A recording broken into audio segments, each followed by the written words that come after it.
Hello students, आज इस video में आपको क्लास 10th का फुटप्रिंट्स विदाउट फीट का ही 5th चैप्टर है, फुटप्रिंट्स विदाउट फीट। ये एक्सप्लेन करने जा रही हूँ। बहुत इंटरेस्टेड और इजी चैप्टर है ये। आपकी पहले क्लास 12th की नॉवल होती थी फुटप्रिंट्स विदाउट फीट, उसी उसी नॉवल का ही जो है एक समरी है जो आपको 10th क्लास में अब ये लगी है, फुटप्रिंट्स विदाउट फीट। तो लेट्स स्टार्ट द चैप्टर। ये जो चैप्टर है ये आपका एक साइंटिस्ट के ऊपर चैप्टर है जो खुद को अदृश्य यानी कि इनविजिबल बना लेता है। अब वो ऐसी खोज करता है जिससे वो इनविजिबल बन जाए। ठीक है, अब हम इसमें यही पढ़ेंगे पूरा क्या वो जो साइंटिस्ट है वो अपनी जो उसने जो डिस्कवरी की है उसको उनसे क्या क्या काम करता है, सही करता है या उससे बुरे काम करता है, वो उसका फायदा उठाता है या क्या करता है। ठीक है, तो अब हम इस चैप्टर के अंदर पढ़ेंगे। इस ये जो चैप्टर है स्टार्ट हो रहा है कि दो लड़के हैं जो रोड पे जा रहे हैं और वो देखते हैं कि कोई आदमी है जिसे स्लीपर नहीं पहनी है, नंगे पैर है। अब वो जो आदमी है लंदन के बीच घर की सीढ़ियों पर, मतलब दो लड़कों को पैरों के निशान नजर आते हैं लेकिन आदमी नजर नहीं आ रहा। वो लंदन की सड़कों पर घूम रहे हैं तो देख रहे हैं वहां की गलियों के अंदर पैरों के तो निशान हैं जो कीचड़ वाले हैं। ठीक है, लेकिन उन्हें वो आदमी नजर नहीं आ रहा है। वो बहुत ही ध्यान से देखते हैं। बहुत ही अजीब दृश्य था कि आदमी तो है लेकिन पैरों के निशान तो है लेकिन आदमी नहीं है। वो बड़े हैरान होते हैं। वो उस निशान का पीछा करते हैं, वो तब तक उस निशान का पीछा करते रहते हैं जब तक वो निशान हल्के ना हो जाएं। धीरे धीरे जब वो जा रहे होते हैं देखते हैं निशान बिल्कुल हल्के हो गए हैं और एंड में सभी निशान जो है वो गायब हो गए हैं। वो पता नहीं कर पाते हैं कि आखिर वो निशान जो थे पैरों के वो आखिर थे किसके। वो जो निशान थे ना वो एक साइंटिस्ट के थे जिसका नाम था ग्रिफिन। और उसने कड़ी मेहनत के बाद बहुत मुश्किल से उसने अदृश्य होने की दवाई बनाई थी जिससे वो डिसअपेयर हो जाए, बिल्कुल गायब हो जाए, ताकि वो किसी को भी नजर ना आए। जो ग्रिफिन साइंटिस्ट था उसका मकान मालिक जो था, जो लैंडलॉर्ड था, वो ग्रिफिन को बिल्कुल भी पसंद नहीं करता था। तो ग्रिफिन को बहुत गुस्सा चढ़ता है और उसने वो क्या करता है, वो अपने लैंडलॉर्ड के घर को आग लगा देता है। लेकिन ग्रिफिन तब नजर नहीं आता था जब वो अपने पूरे के पूरे कपड़े उतार देता था। अगर वो कपड़े पहनता था वो नजर आता था। तो वो बचने के लिए कि जो मकान मालिक के जो घर को आग लगा दी है वो सारे कपड़े उतार के भाग रहा होता है। और बहुत ठंड का दिन होता है, बहुत ही सर्दी का टाइम होता है, उसको ठंड लग रही होती है। इसीलिए जो है उसके पैरों के निशान तो आ जाते हैं लेकिन ग्रिफिन जो है वो खुद नजर नहीं आता है। अब उसको सबसे प्रॉब्लम होती है कि उसको कपड़े पहनने हैं। तो वो लंदन में सड़कों पे घूम रहा होता है। तो वो कपड़े ढूंढने की कोशिश करता है कि आखिर उसे कपड़े कहाँ से मिले। वो बच्चों को तो चकमा दे जाता है, दोनों लड़कों को, लेकिन अब इतनी ठंड में बिना कपड़ों के आखिर वो रहेगा कैसे। वो डिसाइड करता है कि वो स्टोर यानी कि एक शॉप में जाएगा। और वो शॉप जो होती है वो बंद होने का रात का टाइम होता है, बंद होने वाली होती है।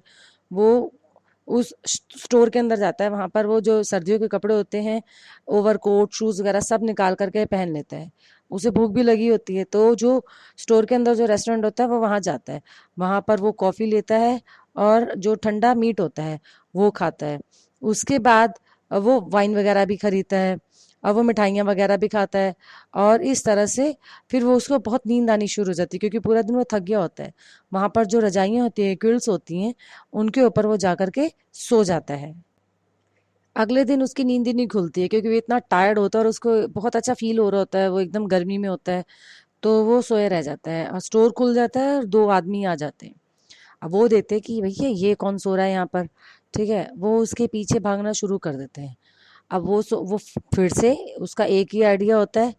जो प्रोफेसर होता है, ग्रिफिन साइंटिस्ट, वो फटाफट अपने कपड़े उतारता है और भाग जाता है। वो सोचता है कि ऐसे नहीं चलेगा भाई, मुझे तो किसी ड्रामा कंपनी के जो कपड़े होते हैं ना वहां से मिलेंगे मुझे ढंग के।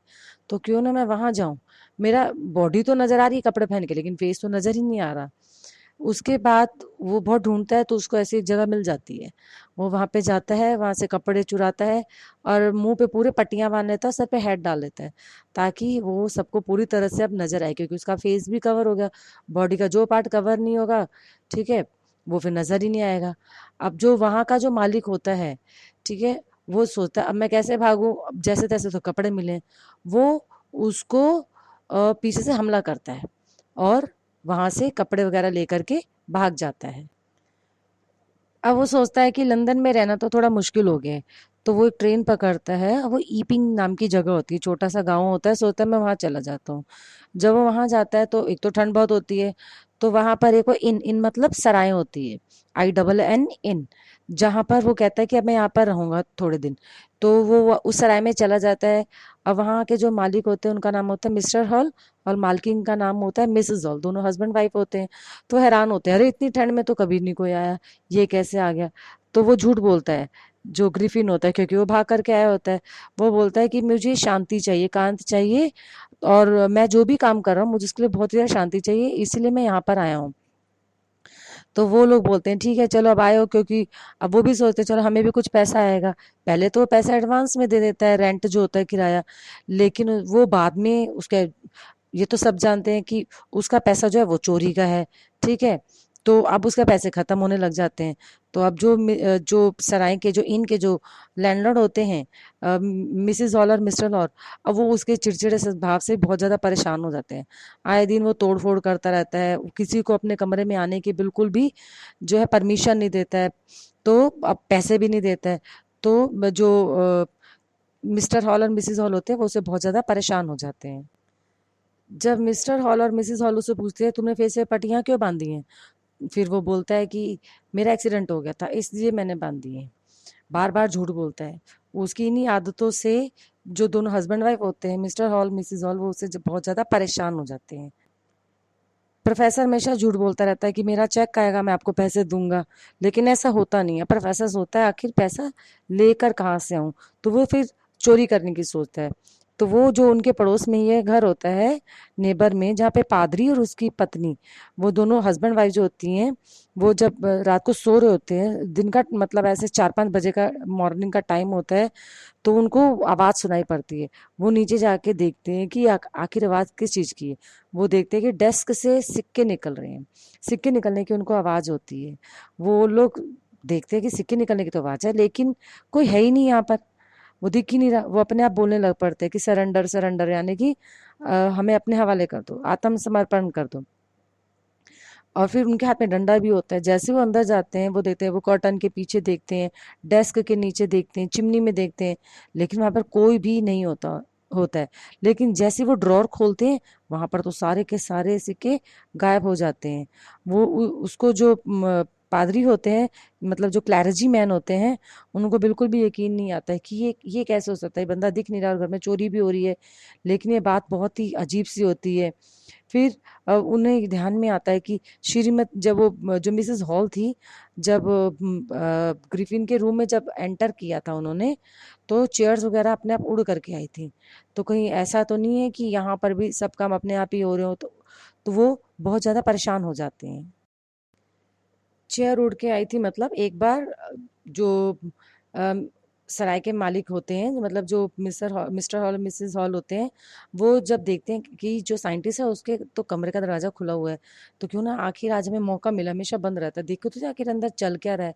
जैसे वो अंदर एंटर करते हैं, वैसे उनके मुंह पे चेयर्स वगैरह आती हैं, और उनको कोई कमरे से धक्का मार के गिरा देता है, और फिर डोर जो है बंद हो जाता है। इस बात से भी वो लोग बहुत ज्यादा दोनों के दोनों डर जाते हैं। मिसेस हॉल एकदम बेहोश होने वाली हो जाती हैं। उन्हें लगता है कि अरे, लगता है कोई भूत प्रेत आ गया है। जो वो आस पड़ोस में बात करती है तो सब सब कहते हैं पता नहीं, या तो भूत प्रेत है या तो कोई जादू टोना कर रहा है, जो अपने आप घर का जो फर्नीचर है उड़ करके आ रहा है। वो ये भी देखते हैं कि जो ग्रिफिन की पट्टियां होती है, कपड़े होते हैं, वो सब यहाँ वहाँ बिखरे हुए होते हैं। मिसेस हॉल के इन में बार होता है जहां पर लोग ड्रिंक वगैरह करने के लिए आते हैं।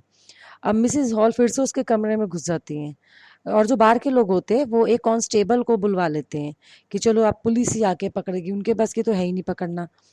जो मिसेस हॉल होती हैं वो चिल्ला पड़ती हैं, वो कहती है कि भाई कौन हो, क्यों तंग कर रहे हो, क्यों यहाँ पर अचानक से कैसे आ गए तुम, आखिर हो कौन। अब जो साइंटिस्ट होता है बहुत ही ज्यादा गुस्से वाला होता है, वो कहता है मैं बताता हूँ मैं कौन हूँ। साइंटिस्ट अपने कपड़े उतार उतार के फेंकना शुरू कर देता है, पट्टियां उतार उतार के फेंकना शुरू कर देता है। उसको देख करके मिसेस हॉल की तो इतनी बुरी कंडीशन हो जाती है, और सब लोग देख रहे होते कि जो भी वहाँ लोग होते, कुछ लोग वो देख रहे होते, ये क्या हुआ, अभी तो यहाँ पर अच्छा खासा आदमी था, कपड़े उतारती वो गायब हो गया। कांस्टेबल आ जाता है, कांस्टेबल भी देखता है कि बिना, जो इंसान दिखता ही नहीं है, आखिर मैं उसको पकड़ूं कैसे, उसको समझ ही नहीं आता है कि वो आखिर उसको कैसे पकड़ेगा। उसे सब कुछ बहुत अजीबोगरीब जो है कांस्टेबल वहां पर उसे देखने को मिलता है। वो ऐसे बंदे को पकड़ने की कोशिश कर रहा होता है जो दिखाई ही नहीं दे रहा, जिसने एक एक करके अपने सारे कपड़े उतार दिए थे। लेकिन वो जो ग्रिफिन होता है साइंटिस्ट, वो कांस्टेबल को जोर से थप्पड़ मारता है और वहां से भागना शुरू कर देता है। सब लोग चिल्ला रहे होते हैं साइंटिस्ट को पकड़ने के लिए कि उस अदृश्य आदमी को पकड़ो पकड़ो, लेकिन कोई कैसे पकड़े, वो तो नजर ही नहीं आ रहा था। और जो ग्रिफिन होता है इस बार भी इनसे भाग जाता है। तो स्टूडेंट्स, बस यही छोटी सी स्टोरी है और बहुत इजी और इंटरेस्टेड है। अगर साइंटिस्ट के पास इतनी अच्छी खोज उसने करी, अगर वो चाहता तो उसे बहुत अच्छे काम कर सकता था, लेकिन उसने इसका मिसयूज किया, उसने इसका गलत इस्तेमाल किया। तो फ्रेंड्स, इसके साथ ही चैप्टर कंप्लीट होता है। Thank you for watching the video.